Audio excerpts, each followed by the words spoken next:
पालघरचे शिवसेना डहाणू विधानसभा समन्वयक अशोक धोडी यांचं 8 दिवसांपूर्वी अपहरण झालं। दरम्यान धोडी ज्या दिवशी बेपत्ता झाले त्या दिवशीच त्यांच्या कारचा सीसीटीव्ही व्हिडिओ समोर आलाय। 20 जानेवारीला संध्याकाळी 6:55 अशोक धोडी कार गुजरातच्या बाजूने घेऊन जात असल्याचं सीसीटीव्ही फुटेज समोर आलंय आणि या सीसीटीव्ही फुटेजमधून अवघ्या 1 किलोमीटर अंतरावरती त्यांचं अपहरण करण्यात आल्याचा आरोप कुटुंबियांकडून करण्यात आलाय। तलासरीतल्या जाई बोरेगाव घाटातनं धोडी यांचं अपहरण झाल्याचं सांगण्यात येत असून सध्या घोलवड पोलीस या प्रकरणाचा अधिक तपास करतायत। आमचे प्रतिनिधी राहुल पाटील आपल्या सोबत आहेत। राहुल, काय माहिती, धोडी यांचं जे काही अपहरण झालं त्याचे काही अपडेट्स मिळत आहेत का?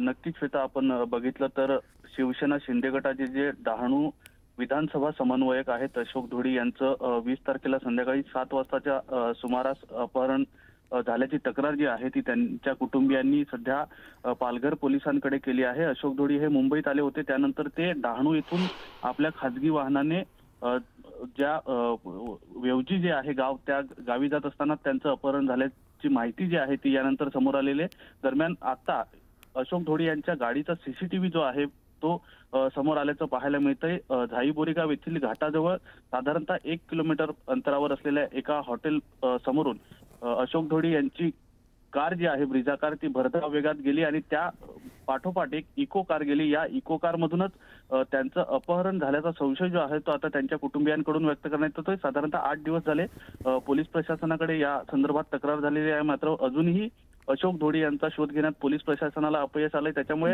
आता कुटुंबियांकडून देखील एक भीती जी आहे ती व्यक्त करण्यात येते। श्वेता, राहुल, धन्यवाद या सगळ्या माहितीसाठी। स्थानिक स्वराज्य संस्थांच्या निवडणुकीमध्ये भाजपला मदतीला संघ मैदानात उतरल्याची माहिती मिळाली आहे। स्थानिक स्वराज्य संस्थांच्या निवडणुकीत म्हणजे स्थानिक स्तरावरती संघ आणि भाजपच्या संभाव्य उमेदवारांचा समन्वय सुरू आहे आणि विधानसभा निवडणुकीप्रमाणेच महानगरपालिकेच्या निवडणुकीत सुद्धा संघ परिवारातील सर्व संघटना भाजप आणि महायुतीला मदत करणार आहेत। मतदानाचा टक्का वाढवणं, सरकारचा विकास जनतेपर्यंत पोहोचवण्याचं काम संघाचे कार्यकर्ते करण्यात अग्रेसर असणार आहेत। तर हिंदुत्व आणि राष्ट्रहिताच्या मुद्द्यावरती संघ परिवार भाजपसोबत आहे। नागपूर महानगरपालिका भाजपसाठी प्रतिष्ठेची असल्यामुळे भाजपसोबतच संघ देखील मनपा निवडणुकीसाठी दक्ष असणार आहे। संघाचं मार्गदर्शन नेहमी पक्षाला असतं, आम्हालाही असतं, त्यानंतर मदतही असते। राष्ट्रभक्त आणि देशभक्त विचारांचा समन्वय म्हणजे जितकं आमचे राष्ट्रभक्त विचार आहेत, देशभक्त विचार आहेत, तेव्हा संघ प्रत्येकाला मदत करत असतो। आम्हाला वाटत होतं की अयोध्येत राम मंदिर व्हावं, पक्षाने अयोध्येत राम मंदिर बांधलं, धारा 370 हटावी, लाल चौकामध्ये काश्मीरच्या लाल चौकामध्ये तिरंगा झेंडा फडकावावा, 370 हटावी, 370 हटली, म्हणून संघाचं मार्गदर्शनही असतं आणि आम्हाला मदतही असते। महानगरपालिका निवडणुकीमध्ये स्वबळावर लढण्याबाबत खासदार संजय राऊत यांनी प्रतिक्रिया दिली। स्वबळाचा नारा फक्त मुंबईपुरताच असून मुंबईमध्ये स्वबळावरती लढावं अशी कार्यकर्त्यांची भावना असल्याचं राऊत म्हणाले। त्यामुळे स्वबळावर लढण्याच्या निर्णयावर कार्यकर्त्यांची भूमिका लक्षात घेऊनच निर्णय घेऊ असं त्यांनी म्हटलं। शिवसेनेची मुंबईवरती पकड आहे, मात्र सर्वच ठिकाणी स्वबळावर लढावं असं होणार नाही असंही संजय राऊत म्हणाले। शिवसेनेनं सातत्यानं इथे मुंबईवरती आपली सत्ता, आपली पकड ठेवलेली आहे आणि ती तशीच ठेवायची असेल तर कार्यकर्त्यांचं आमच्या म्हणणं आहे की आपण स्वबळावर जायला पाहिजे आणि त्या कार्यकर्त्यांच्या भावना शिवसेना पक्षप्रमुखांनी व्यक्त केलेल्या आहेत। पण ही परिस्थिती इतर शहरामध्ये किंवा जिल्ह्यामध्ये असेल का, त्याच्याविषयी आता साशंकता। तर खासदार संजय राऊत यांनी पुन्हा एकदा शिवसेना आणि भाजपवरती निशाणा साधला। शिवसेनेत उदय होणार असून शिवसेना आणि अजित पवारांचा पक्ष फोडला जाईल असं राऊत म्हणाले। भाजपला पक्ष फोडण्याची चटक लागली असून भाजपात शिवसेना आणि राष्ट्रवादी पक्ष फोडतील असा घणाघात राऊतांनी केला। तसंच कारवाईपासून वाचण्यासाठी एकनाथ शिंदे सत्तेत गेले असं देखील राऊत यांनी म्हटलं।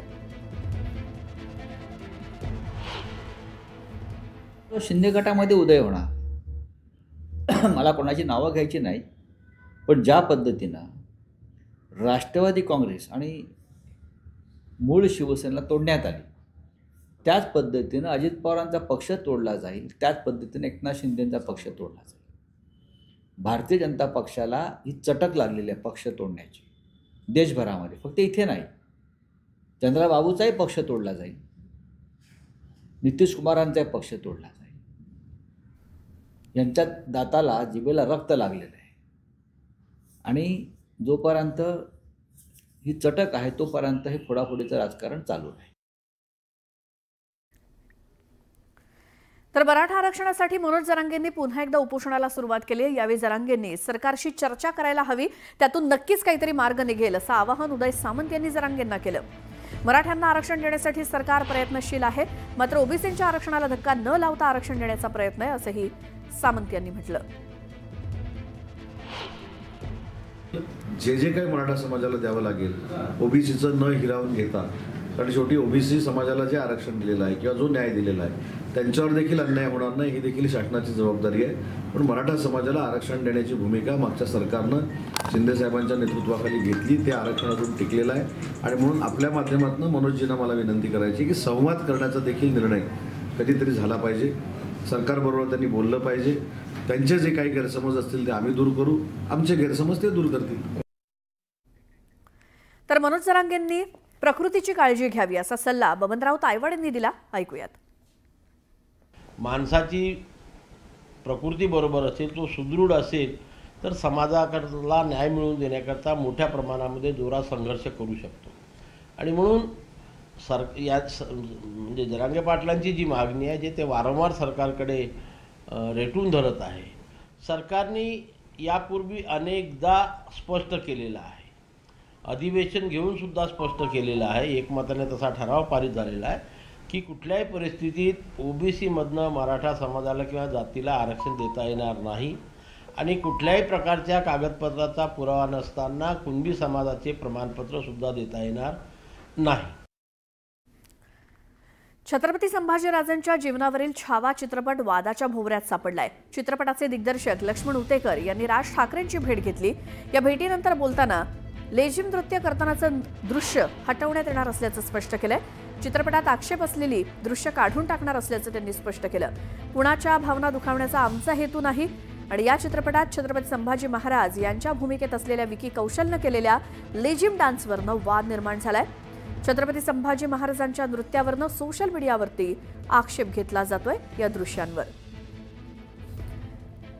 मात्र या चित्रपटाचे दिग्दर्शक उतेकर यांनी आज राज ठाकरेंची भेट घेतली आणि त्यानंतर माध्यमांशी बोलताना त्यांनी जर कुणाच्या भावना दुखावल्या जात असतील तर ही सगळी दृश्य आम्ही चित्रपटातून काढून टाकू